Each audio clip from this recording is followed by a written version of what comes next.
Hello friends,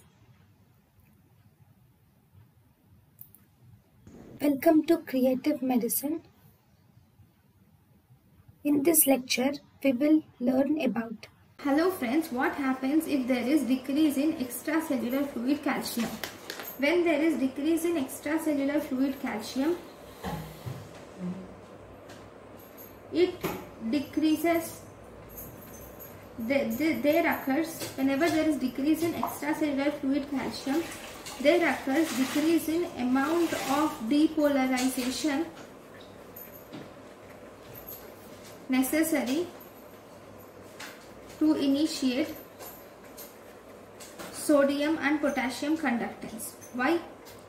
Because when there is, this is the cell, when the extracellular fluid calcium is decreased, that means the potential of extracellular fluid will become negative. It becomes less.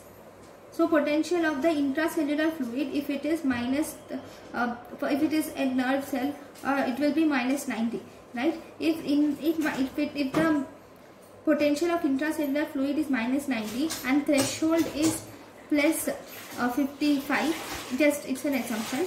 So when you will have to reach plus 55 to initiate action potential. But now when the extracellular membrane, when extracellular fluid, there is decreased calcium, there is decreased positive charge, so this threshold will decrease. So as a result, this might decrease to plus 40 or plus 30.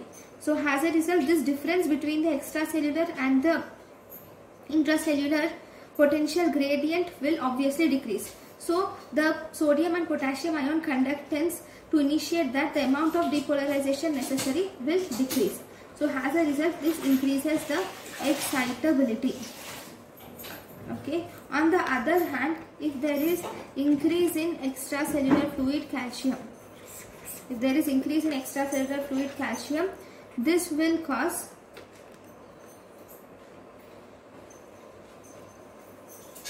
decrease the excitability, because obviously there will be decrease in extracellular fluid calcium, there will be increased positive charges. That is the difference. If it is, think that if it is minus 90, similar, if it is plus 55, now it goes to plus 80 or something. So the difference will become more. So as a result, the depolarization potential which is required will become a lot more than which is normally seen. So as a result, there is decreased excitability. So thus it will stabilize the membrane. So this is what happens if there is decreased extracellular fluid calcium and increased extracellular fluid calcium. Thank you for watching. Thank you and thank you for watching.